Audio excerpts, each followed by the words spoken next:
এই যে দেখো পুরো একদম জমি পুরো ষাট হয়ে গেছে একদম, এতটা গম পুরো নষ্ট। এই যে এখান থেকে এতটা পুরো নষ্ট কালকে বৃষ্টির কারণে। এই যে দেখো দাদাদের শস্য জমির অবস্থা, এই কি অবস্থা, পুরো শুয়ে পড়েছে একদম। এটা রায়ের জমি, রায়গুলো দাঁড়িয়ে আছে কিন্তু শস্যগুলো সব শুয়ে পড়েছে।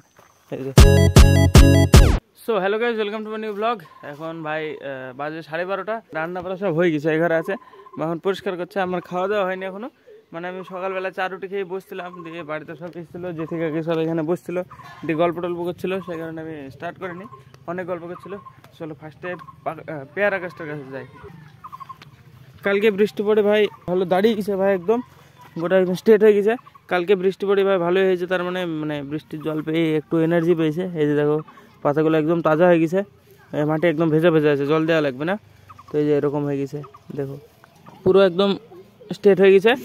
এটার মানে এখন জল টল দেওয়া লাগবে না। কালকে বৃষ্টি পড়ি ভাই, এই যে অমিতদের গাছটা ভেঙে গেছিলো, হালকা হাওয়া হয়েছিল মনে হয়। আমি তো ঘুমিয়েছিলাম যখন বৃষ্টি পড়ছিল, তখন দিয়ে উঠে দেখছি এই যে এই গাছটা ভেঙে গেছে। এই যে ভেঙে এখানে এটা এখানে ফেলে দিয়েছে ওইগুলা, আমার পাখরা আমার পেয়ারা গাছটার এখানে।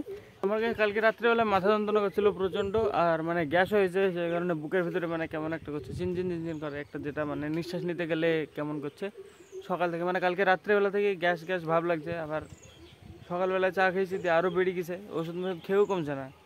সেই কারণে এখনও খাওয়া দাওয়া করিনি। আর মাঠে যাওয়ার দরকার ঘাস মাস আনতে, যে খিদে লেগে গেছে, যে পেট একদম ঢুকে আছে, যাওয়ার দরকার। কিন্তু কালকে বৃষ্টি পড়েছে, তাই মাঠ এরকম কাদা কাদা হয়ে থাকবে, ঘাস কাটা অসুবিধা। চলো দেখি ফার্স্টে খাওয়া দাওয়া করিনি, তারপরে বেরোবো। তো গাইজ ফার্স্টে হেসুটা ধার করবো, যেখানে রেখে দিয়েছি ধার করবো, দিয়ে খাওয়া দাওয়া করবো, দিয়ে খাওয়া দাওয়া করে বেরিয়ে যাবো। একটা বস্তা লাগবে, বস্তাটা লোড আছে, আর একটা বস্তা খুঁজতে হবে, দেখি কোথায় আছে। দুই বস্তাটা নিয়ে বেরিয়ে যাবো।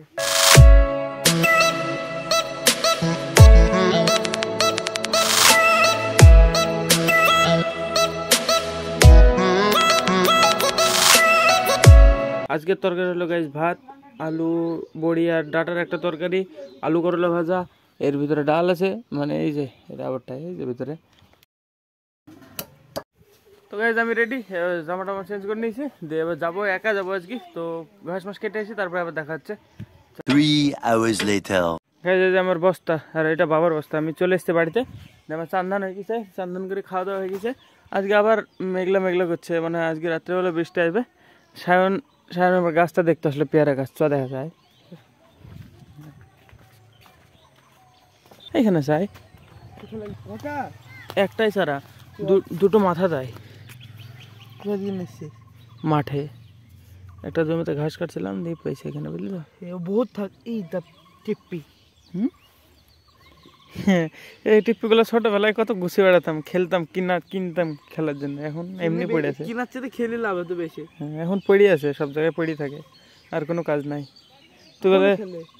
তোদের পদ্ম গাছটা কত বড় হয়েছে? ওই একটা পাতা বেরিয়েছে আর একটা কুশি বেড়াছে, দেখবি? চ দেখে আসছি, চলো গাইজ। সায়ন বাড়ি, সায়ন পদ্ম গাছ লাগিয়েছে, দেখে আসি। গাইজ সায়নের টম কেমন হয়ে গেছে? টম রে, টম হাতে বহুত দিন পরে দেখা গাইজ। রে বাবারে, টম কি আছে তোমার? টম খায় না, শরীর খারাপ হয়ে গেছে। আরে বাজার নিয়ে যায়, গুড্ডু শেষ করে দিয়েছে গাইজ। সেদিনের পর থেকে আর খাওয়া দাওয়া বন্ধ টমের। এই যে কেমন শুকিয়ে গেছে, খায় না বলে। চলো গাইজ, সায়নের গাছগুলো উপরে আছে ছাদে, চলো দেখে আসছি। টমি থাক, ঘুরে আসে। হ্যাঁ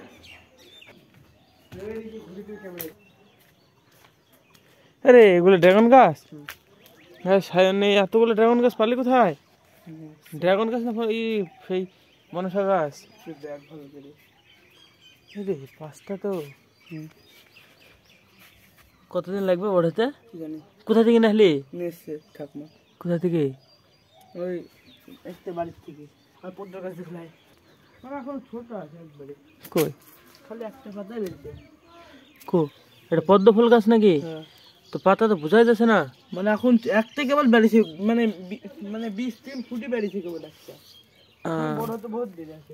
এই যে বোঝা যাচ্ছে, এটা পদ্ম গাছ সায়নের, এই যে এটা। আরেকটা কুশি বেরিয়েছে, এটা আর ভিতরে দেখা যাচ্ছে না, এই যে ওটা ই করে রেখেছি, মানে জলে চেপে রেখেছি, তাহলে ওটা লম্বা হবে। কে বলেছে তোকে? হ্যাঁ, মানে জলের উপরে যদি বেরিয়ে যায় তাহলে ওইখানে পাতাটা বেরিয়ে যাবে, আর মানে ওই জলের নিচ দিয়ে এরকম করে ঘুরালে মানে ইটা বেশি হবে, তাহলে গাছ তাড়াতাড়ি লেগে যাবে। এই যে এই সাইডে ড্রাগন গাছ এতগুলা কবে, আর কি এটা শিমুল গাছ, এতগুলো ড্রাগন গাছ, আর এই সাইডে পদ্ম গাছ, সায়ন গাছ, আরো কিছু লাগাবি দেখি। পেয়ারা গাছ কত ছিল ওটা উপরে, এই মানে কৌটোর মধ্যে লাগিয়ে রাখতাম, মাঝখানে আসতাম তুলে তুলে আর লাগিয়ে রাখতাম, যদি কাকের যে রাখলে সব ফেলে দিয়েছে। হ্যাঁ রে, সব বেকার। কি করছিস তুই ঘরের মধ্যে? গ্যাস পিকুর খবরই নাই, মেলা দিন হয়ে গেল ঘরের ভিতরে বসে থাকে, আর বেড়ায় না পিকু। পিকু বড় হয়ে গেছে, থাক বসে থাক। গাইস বৃষ্টির পরে আমি মাঠের দিকে ঘুরতে এসে দেখছি এই যে এরকম অবস্থা, মানে কালকে বৃষ্টি হলো, তারপরে এই যে এরকম হয়ে গেছে পুরো গমের জমি, দেখো কি অবস্থা। এই জায়গাটা গমটুকু পুরো নষ্ট হবে, এই যে ওই সাইডে সব পড়ে গেছে, এই যে এগুলো সব নষ্ট। এগুলো আমাদের পাড়ার একজনের জমি, আমাদের জমিটা দেখতে পাচ্ছি আমি এখন, আমাদের গমের জমির অবস্থা কেমন। এই দেখো সব শুয়ে পড়েছে, এই যে এরকম, মানে টোটাল লস। এখন এই গমগুলাই কাটাও যাবে না, কাটার সময় অসুবিধা হবে। এই যে দাদাদের গমের জমিটা দেখো কি অবস্থা, এই যে দেখো পুরো একদম জমি পুরো ষাট হয়ে গেছে একদম, এতটা গম পুরো নষ্ট। এই যে এখান থেকে এতটা পুরো নষ্ট কালকে বৃষ্টির কারণে। এই যে দেখো এখানে পড়ে গেছে, এই যে এখানে পড়েছে, কিভাবে পড়লো কে জানে। এই যে এখানে পড়েছে, সামনের দিকে পড়ে গেছে, এখানে পড়ে গেছে, সব পুরো গমগুলো নষ্ট হয়ে যায় সব। এগুলো সমস্ত মানে গম নষ্ট, আর কোনো কাজ নেই, কাটা অসুবিধা হবে, এগুলা ফলগুলো নষ্ট হয়ে যাবে। চলো এবার আমাদের জমির দিকে দেখে আসি, আমাদের গমের জমিটার কেমন অবস্থা। দেখতে আসলাম বিকালবেলায়, চলো দেখে আসি। এই গাইজ দেখো আমাদের পটলের জমি লতাগুলো কত বড় বড় হয়ে গেছে, টাল করা হয়নি এখনো, টালটা করতে হবে 2-1 দিনের মধ্যে, টালটা করে ফেলতে হবে, নাহলে লতাগুলো মাটিতে এই হয়ে যাচ্ছে। এই যে দেখো অনেক বড় বড় হয়ে গেছে, কাটার পরে এবারকার মানে একটু সতেজ লাগছে। এর আগের বারকার মানে লতাগুলো একটু ভালো ছিল না, নষ্ট কমা ছিল, মানে জল টল দেওয়ার অভাবে খারাপ হয়ে গেছিলো। এবার তো মানে ভালোভাবে বেরিয়েছে, আর কালকে বৃষ্টি হয়েছে তো এখন তো জমি ভেজা ভেজা আছে। এই দেখো মানে লতা মাথাগুলো বেরাচ্ছে ভালোই। এই যে দেখো দাদাদের শস্যের জমির অবস্থা, এই কি অবস্থা, পুরো শুয়ে পড়েছে একদম। এটা রায়ের জমি, রায়গুলো দাঁড়িয়ে আছে কিন্তু শস্যগুলো সব শুয়ে পড়েছে। এই যে এগুলো কাটতে যাওয়া অসুবিধা হবে, কাটার সময় গাছ প্রচুর অসুবিধা হবে। এই যে পুরো শুয়ে পড়েছে। আমাদের রায়ের জমিটা দেখি কি হলো, মানে বৃষ্টির আগে কাটবে বলছিল, যে কাটা হয়নি। চলো দেখি আমাদের রায়ের জমির কি অবস্থা। আমি তো আসিনি বৃষ্টির পরে, এখন আসলাম বিকালবেলায় দেখতে। বাবারে কাটার এই দেখো কত কাটা, প্যান্টের ভিতর দিয়ে পায়ে ভেঙে যাচ্ছে। আমাদের গম পড়ে গেছে গাইজ অল্প অল্প, এই যে এইখানে অল্প পড়েছে, এইগুলো অল্প পড়ে গেছে। এই যে দেখো আমাদের বেশি পড়েনি, অল্প পড়েছে। যে এখানে একটু, এখানে একটু, এখানে একটু, এখানে একটু, ওই সাইডে দেখে আসি, পুরো জমিটা ঘুরে দেখে আসি। এসে গেছে আমার স্ট্যান্ড, এটাতে আমি একা যখন আসি মানে যখন সাড়ে 5 সেটাতে আসতাম তখন এটাতে ফোন রেখে ভিডিও বানাতাম। এই যে দেখো এই জায়গায় অল্প পড়ে গেছে, তাছাড়া তো সামনে দেখছি না আর পড়া, এই জায়গায় একটুখানা পড়েছে। চলো জমিটা ঘুরে দেখে আসি ফার্স্টে। না গাইজ এদিকে পড়েনি, অল্প একটুখানাই পড়েছে শুধু, আমাদের অল্পর উপর দিয়ে বেঁচে গেছি। ওইখানে গাইজ একটুখানাই পড়েছে শুধু, বাস। চলো এবার দেখে রায়ের জমিটার কী অবস্থা। ওই সাইড দিয়ে যেতে হবে, বাগানের ভেতর দিয়ে ওই সাইড দিয়ে যেতে হবে। হ্যাঁ চলো দেখি। আশেপাশে সবারই টাল করা হয়ে গেছে, যে এদের পটলের জমি টাল করা হয়ে গেছে, আমাদেরটাই করা হয়নি। দেখি আমাদেরটা কবে হয়। গাইজ আমাদের জমিতে রায় পড়েনি কিন্তু নষ্ট হয়ে গেছে ভাই, মানে এগুলো এই যে ফলগুলো কেমন পচে গেছে মনে হচ্ছে। এই যে ফলগুলো ঠিক মানে কেটে ফেলার দরকার ছিল, কাটা হয়নি, ফলগুলো সব পচে গেছে তাই মনে হচ্ছে। এই যে দেখো মানে ফলগুলো নষ্ট হয়ে গেছে, এই দেখো ফলগুলো সব মানে একদম নাই, একটা রায়ের ভিতরে একটাই ফল বেরোচ্ছে, এই যে দুটো, ফলগুলো সব নষ্ট হয়ে গেছে। এই যে দেখো এরকম হয়ে যাচ্ছে পুরো একদম, জমিগুলো কালো কালো হয়ে যাচ্ছে, ফলগুলো কি করব। এই যে এটা ফলগুলো নষ্ট হয়ে যাচ্ছে গাইস, আমাদের কাটার দরকার ছিল, কেটে ফেলতে হবে। দেখি আজকে বৃষ্টি না হলে কালকে বা পরশুদিনের মধ্যে কেটে ফেলবো। দেখো মেঘ তো এখন পরিষ্কার আছে। চলো দেখা যাক, যদি 2 দিনের মধ্যে বৃষ্টি হয় তাহলে আর কাটা হবে না, নাহলে কেটে ফেলতে হবে। চলো দেখি এবার সব জমি দেখা হয়ে গেল। কলা বাগানে এখন যাওয়া যাবে না, কলা বাগানটা অনেকটা ভিতরে, নাহলে কলা বাগানটা যেতাম। কালকে যাবো কলা বাগানটা দেখতে, গাছ ভাঙলো নাকি। চলো এখন বাড়ির দিকে যাওয়া যাক। আমাদের পটলের জমিটাও টাল করতে হবে, সব চারি সাইডে প্রচুর কাজ বেঁধেছে কিন্তু করা হচ্ছে না গাইজ। কালকে বৃষ্টিটা না আসলে অনেক কিছুই হতো, কিন্তু ভাই বৃষ্টিটা এসে সব কিছু শেষ হয়ে গেল। এখন গাইজ মানে গমগুলোও নষ্ট হয়ে গেলো, এখানে অনেকটা রায়গুলোও নষ্ট হয়ে গেলো, পচি গেল। পটলের জমিতে টালও করা হবে না, মাটি এরকম নরম থাকলে কিছু করাই যাবে না। নিচে মসুরির জমিটা দেখে আসি এক পাক, দিয়ে বাড়ি চলে যাবো। মসুরি নষ্ট হয়ে গেল নাকি কে জানে, বৃষ্টি পড়লে আবার মসুরিও নষ্ট হয়ে যায়। এই লতাগুলো দেখো কত সুন্দর একদম লাগছে। এটা টালটা করতে পারলে হতো গাইজ, এখন টালটাও করা হচ্ছে না, কি আর করা যাবে। খুচমুচ কাটা আছে, খুচমুচ রেডি, কিন্তু ভাই টালটা করা হয়নি এখনো।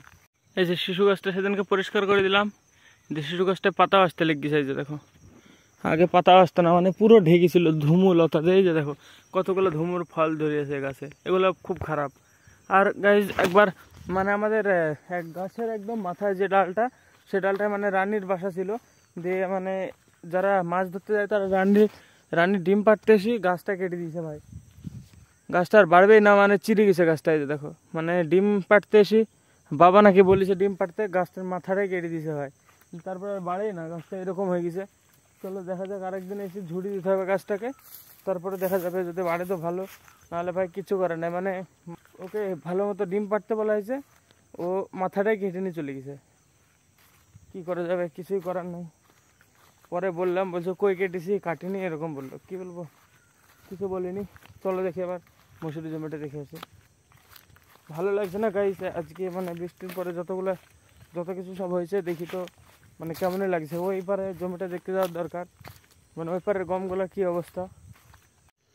গাইস মসুরির জমিতে মসুরিগুলোও শুয়ে পড়েছে। এই যে দেখো পুরো কাতকাত হয়ে গেছে। ফলগুলো তো আছে, ফলগুলো ঝরেনি, ফলগুলো ঝরলে ভাই এখানেও শেষ হয়ে যেত। এই দেখো পুরো শুয়ে হয়ে যায়, ফাঁকা এমনিতে জমিটা, তার উপরে আবার সব শুয়ে পড়েছে। মানে এই এক বছরটা একদম পুরো খারাপ যাচ্ছে আমাদের ভাই, মানে অনেক খারাপ, অতিরিক্ত খারাপ যাচ্ছে এই বছরটা। কেন কে জানে। দাদাদের ছোলার জমি, এই যে এটা আমার দাদাদের। আর কদিন পরে এটা পেকে যাবে, তখন ভালো লাগবে। মানে এগুলা একটু বড় হয়ে যায়, আর একটু বড় হয়, মানে পাকে না, আর একটু বড় হয়। মানে আগে ছোটোবেলায় যখন মানে আমরা একসাথে থাকতাম, মানে আমাদের একটা উঠান ছিল, 4টে বাড়ি, মানে উঠান সোজা মুখ করে থাকতো। তখন মানে মাঠে আসতাম আমি, অমিত বা আমি, আশিস বা জ্যাঠা, যে আসতো মানে এই তুলে নিয়ে যেত এই ফল, মানে গাছ তুলে নিয়ে যেত, মানে দিয়ে ওইটাকে নিজেই পোড়াতো উঠানে, দিয়ে সবাই মিলে বেশি খেত। মানে পুড়িয়ে ওইগুলা কালি সহ খেয়ে নিত, মানে কালি থাকতো, কালিগুলো ঝেড়ি খেত, হাত মাত পুরো একদম কালো হয়ে যেত। ভালো লাগতো কিন্তু টেস্টি লাগতো, বা মানে একসাথে সবাই খেত। কুড়ি খাওয়া, যে আগে পারবে সে খাবে, যে বেশি পারবে। গরম লাগতো তাও খেয়ে নিতাম গাইস, জোরে একদম, যাতে মানে বেশি পায় আর কি। এখন আর গাইস আর কিছু হয় না এসব, মানে আমরা আলাদা এক সাইডে হয়ে গেছে ঘর, দাদাদের এক সাইডে হয়ে গেছে, আর এক কাকাদের আলাদা হয়ে গেছে, তারপরে অমিতদের আলাদা হয়ে গেছে পুরো, মানে যে যার মতো মুখ হয়ে গেছে, বাড়িগুলো মানে ছিটিয়ে গেছে। আগে একসাথে থাকতো তখন ভালো লাগতো, উঠানে চটমট পেড়ি উঠানে শুয়ে থাকতাম সবাই মিলে, উপরে তারা দেখতাম আগে ছোটবেলায়। সব এসব আর হয় না এখন, যে যার মতো হয়ে গেছে সব, মানে চারি সাইডে বাড়ি করে নিয়েছে। চলো এবার বাড়িতে যাই, দেখি এসব জমি দেখতে এসি ভাই, আর ভালো লাগছে না। চলো এবার বাড়ির দিকে যাই, যে তারপরে দেখা যাক কি করা যায়। গাইজ মাঠে থেকে এসে আমি ঘরের ভিতরে বসছিলাম কিছুক্ষণ, দিয়ে বাজারে যেয়ে এবার চলে এসেছি বাড়িতে আমি। আর রাত্রে খাবার খেতে চলে এসেছি। আজকে রাত্রে খাবার হলো রুটি, এই যে আলু ভাজা, এর ভিতরে বড়ির তরকারি, তারপরে ডাল, দুধ, সব কিছু আছে। মানে আমি শুধু আলু ভাজা দিয়ে খেয়ে নেবো, 3টে রুটি খাবো, দিয়ে আবার এডিটিং করতে পারবো। গাইজ আজকে 12:30টার মধ্যে আমি এডিটিং কমপ্লিট করে ফেলেছি, এখন 12:30 বাজে।